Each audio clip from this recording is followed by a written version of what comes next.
আল্লাহ তোমার রব, মুহাম্মদ সাল্লাল্লাহু আলাইহি সাল্লাম তোমার রাসূল, কোরআন তোমার কিতাব, ইসলাম তোমার ধর্ম। এত বড় চারটি সর্বশ্রেষ্ঠ নিয়ামত তোমার থাকার পর তুমি নষ্ট হইলা কেমনে? তুমি চরিত্রহীন হইলা কেমনে? কিসের অভাবে?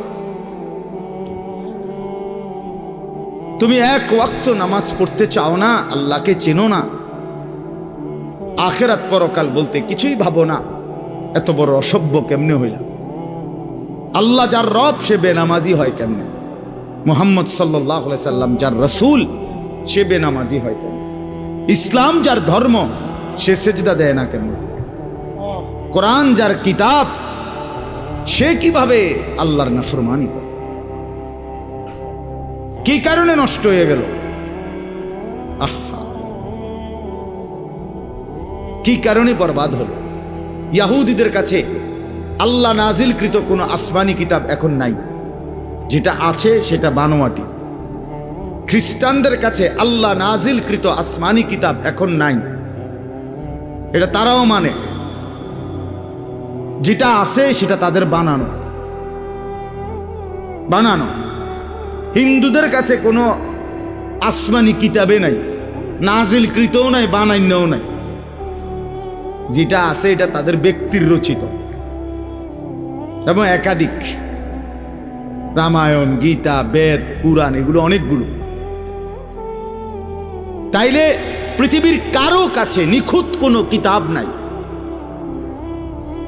কারো কাছে নিখুঁত কোনো ধর্ম নাই।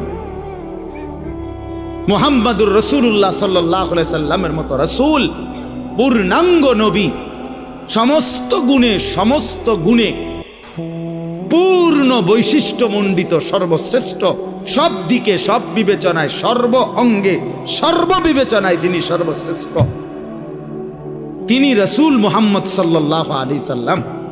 অন্য কারো কাছে নাই, আমাদের কাছে সব আছে। আমাদের কোরআনও নিখুঁত, আমাদের রাসূলও নিখুঁত, আমাদের আল্লাহও নিখুঁত, আমাদের ধর্মও নিখুঁত। এই চারটি নিয়ামত পূর্ণাঙ্গ থাকার পরেও এক মুসলমান 60 বছর মিথ্যা বলে কেন? এই চারটি নিয়ামত থাকার পরেও এক মুসলমান 30 বছর একটানা সুদ খায় কেন? মিথ্যা বলে কেন? হারাম রোজগার করে কেমনে? 30 বছর একজন মুসলমানের নারী বেপর্দা হয় কিভাবে? কি কারণে নষ্ট হইল? কি কারণে চরিত্রহীন হইল? কি কারণে হারামখোর হইল? কি কারণে সুদখোর, ঘুষখোর, বাটপার, সিটার হইল কেন? কিসের অভাব?